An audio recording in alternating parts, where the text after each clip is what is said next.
We can't sign off without everyone, me giving I'm another TrishAnn plug Williams. for It's my brother Two James, Crimson Smiles. and welcome to TrishAnn this Williams latest episode coming out of August what we're reading of 2024. And just quickly, Pre-sales will probably TrishAnn come out next Williams, month, and I'll I'm let an everybody know author. about I'm that. an But avid until reader. next time, and as you're about to keep on find out reading. today, Perfect. I love Danielle Steele. James? My name is James. I am one of the managers here at Barnes & Noble in Bee Cave, Texas, and I am not a Danielle Steele fan, So this will be fun. but I am an Emily Henry fan. We'll talk about that later. Perfect. So let's start with what we're reading now, and I'll start. I said last week that I was going to read the new Natasha Lester book. I had been reading her in the past, but when I got out to my car and I opened my Apple Books app, I found out that the new Danielle Steele book had dropped, called Only the Brave. So of course I had to pivot and drop everything and read that book. So that's what I'm going to review today. Interestingly enough, when I was reading it, I found out that it was set in the World War II era, which is similar to what I've been reading in the past. So I was kind of excited to kind of compare what what Danielle Steele does to some of the books I've read in the past. And that's a very popular theme for historical fiction of World War II era. And Danielle Steele has done a lot of World War II books. I counted like 6 when I was just kind of going down the list, and I'm sure there's more. She's got a ton of books. But briefly, this book is about Sophia Alexander. She is the daughter of a non-Jewish German surgeon in Berlin, and it's the story of her journey through World War II. And what is interesting, she's a nun and she's part of the resistance, and a lot of things happen to her in this book. And what I think is interesting is that while there is a love story in this book, that is not the main focus. The focus of this book is Sophia's journey. And it's, she experiences heartbreak, tragedy, a lot of reflection, and it's her navigating her way through the war and the things that happened to her, and also her navigating her own journey to figure out who she is. And so the love story really takes a back seat to Sophia's journey, and that's different. Danielle Steele's very much a romance writer, and there's almost always a love story, and there's almost a love story happy ending. And this book, I feel like, is different. I would also caution you, I would call it historical light. If you're really trying to figure out what was happening in Berlin during World War II, this is not the book. Danielle Steele's a storyteller, and this is Sophia's story. And Danielle Steele does bring out real events that happened in World War II, and a lot of the things I've read about in other books come up here. And there is some tragedy. There's some, some disturbing things happen and some difficult things that Sophia has to go through. But it's kind of all resolved pretty neatly, and there's not a lot of graphic detail. There's hints of some, but you're not going to get any kind of true historical detail if that's what you're looking for. This is a Danielle Steele novel, and she's telling you a story, and your focus is going to be on the character and her journey, and that's very much what this is. I enjoyed it. I thought, especially with some of Danielle's recent books that are really fluffy, this was less fluffy. This did tell a story, and it was a deep story, and I enjoyed that about it. The characters are great. The cadence of the story is good. If you love Danielle Steele, I think this is a book that you will enjoy. That's my book. Okay, a couple of notes on that. If you do want a historically accurate account of what was going on in Berlin, at least starting in 1938, leading up to 1941, Eric Larson in The Garden of Beasts, and it follows an American family living in Berlin during that time. So if that's of interest to you, then you have that one. But if not, Danielle's that one. Yes. 30% off at Barnes & Noble. And my other take on historical fiction would be Kristen Hanna. The Women is her newest one. I don't have a copy of it here with me right now, but and it's Vietnam era, and that one was a 19-year-old girl's brother went to Vietnam and got killed. I'm not giving anything away. This is the beginning of the book, and so she decides to go to Vietnam as well, but women couldn't fight at that time, so she became a nurse, and it follows her story all the way through the Vietnam War, all the way to when she came back and had to face the hatred. Everybody hated the soldiers at that point. It was really, really kind of a heartbreaking book. But then it follows her through and her friends all the way through to like 1985. So a good one for historical stuff. Awesome. I will confess that I was a little bit not as productive in my reading this weekend as I should have. So I am still reading the London Seance Society, which it's a really good book. I'm really enjoying it. It's way more of a historical novel as well. The 1870s era, and you get a good sense of the. I might have said this last time, I can't remember, but you get a good sense of high society in Europe during that time. But it's so far, I'm about 3/4 of the way through so far. Really, really good. Really enjoying it. Highly recommend it.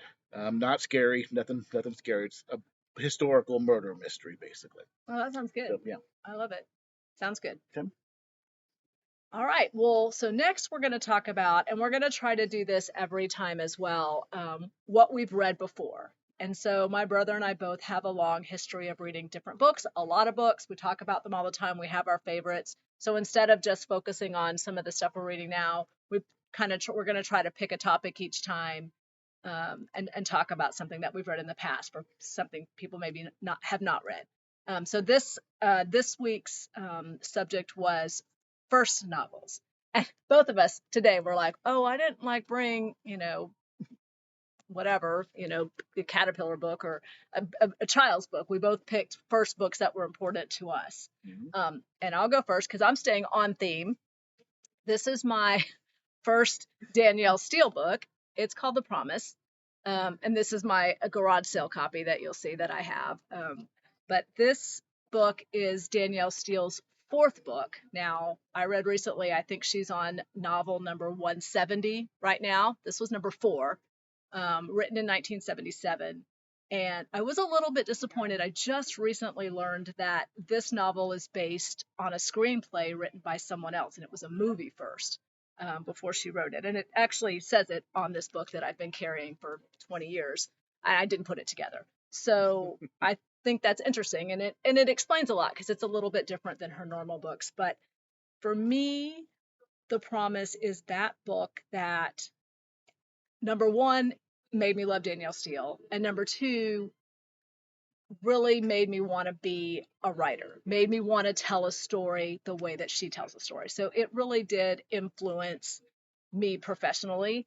And it's the book I keep in my nightstand and I pull it out when I need inspiration. Just the quick little blurb on it in case anybody wants to read it. It's interesting, but the blurb is that a young architect, Michael Hilliard, and Nancy McAllister are determined to get married despite his wealthy mother's disapproval. Then, minutes before their wedding, a terrifying accident and a cruel deception separate Michael and Nancy, perhaps forever. Each pursues a new life, Nancy in California and Michael in New York, but eventually nothing and no one can keep them apart as they keep their vow never to say goodbye. So that's just the little summary. It's a good story. And the only thing I'm going to say about it, for me, I personally, I thought it was a really unique story, and I still do, and I kind of try to emulate it a little bit in my own writing. And I didn't make this up. I read this somewhere, but it really stood out to me.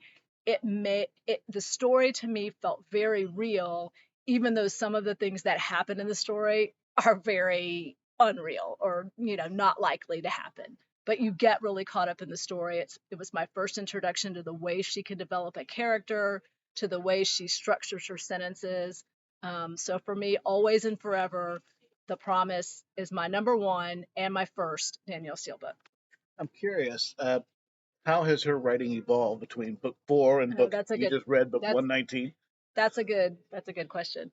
So I'm never, ever, ever going to say anything bad about Danielle Steele because I love her.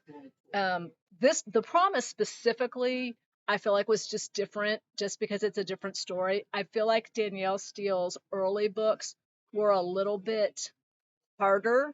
There was a lot more tragedy. Almost in every book in the beginning, something tragic would happen that you would have to recover from. There were a lot, it was just, I felt like the stories were maybe a little bit more complex in the beginning. And then as she developed her formula, if you will, for lack of a better word, I think the stories have evolved into more formula driven, where you kind of know what you're going to expect. They're shorter, they're easier reads. What has not changed for me is I always fall in love with the character. I always feel like I know them. I know what they look like. I want to be in their world. I want to live with them. So in some ways, I think the stories themselves are a lot simpler and more straightforward, but the writing style just cannot be duplicated for me. Okay. That's Very me. good. Very good. Very good. Yeah, I couldn't, in good conscience, choose, Mother Goose books. It's what Dad used to read. The first book I can remember was like The Pokey Little Puppy, something like that. But the very first book, and working in the bookstore, I get that question all the time. Is like, what's your favorite book? Like, well, I mean, you read 65, 68 books a year. It's hard to pick a favorite, but I will say that my emotional favorite of all time is going to be this one. It's called The Sword of Shannara by Terry Brooks, written in 1977. Oh, that's the same year. We picked a book in the same It year. was Danielle Steele 70? Yeah. Maybe they knew each other. There you go. There you go. Um, That's funny. it is the first book I ever decided to read on my own, and that's why it's always going to hold a special place in my heart. It is a fantasy, pure, total high fantasy. If you've read Lord of the Rings, this is Lord of the Rings light, basically, because it's a little bit easier written. The world building is really good in it, but it's got everything that you want if you like that kind of stuff. It's got orcs and gnomes and trolls and elves and of course the humans, and it's without giving too much of it away. I mean, it's a pretty straightforward sci-fi book, but um, yeah, there's I believe 28 books in the entire series, but like the first three are really the only ones that you kind of have to get through. They are standalones. They take place like hundreds of years apart for each of them. It's just the same world as the characters develop in there. But yeah, this one will always be my favorite one. So, and it's got the classic Star Wars formula. It's the reluctant hero who discovers that, oh my gosh, I have this ability, and now I need to save the world from all the evil in it. So it's a very, very, very classic fantasy novel. Highly recommend it. Talk about it all the time. So, what age would you say that book is appropriate for? When this came out in 1977, it was fairly unique for its time. Not that much in this particular genre had come out. These days, the lines are really blurred. This could go like Harry Potter is classified as young readers, Yeah. which is age 7 to 12. Yeah. Harry Potter, your 12-year-olds are reading that. Uh, Harry Potter is more difficult to read than this one. Okay, good. So that's good. that's an example. If you have a child that's interested in sci-fi, this would probably be a good place to start. This is the book that I first tell people when parents Did you give come that to in. Logan? Yes, I Yeah. did. Does he have it? Did he buy it? I don't Yeah. remember. Okay, I think good. so. Good. Yeah. Her 12-year-old. Um, when parents come in and say, "Well, look, my son, my daughter loves Harry Potter, loves the Rick Riordan, Percy Jackson stuff. But Okay. what's next?" It's like, okay, well, if they can read that, then they're ready for some of these adults. Keep in mind, though, I don't know if you can see that Del Rey Publishing.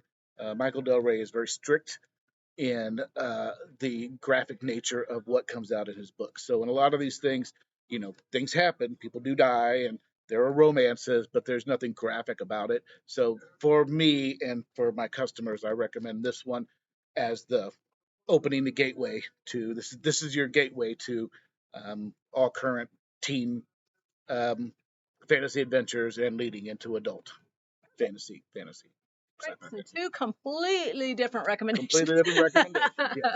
Yes. Okay, so James, Yes. what are you going to read next? As I said last time, next on my list was Murder Your Enemy.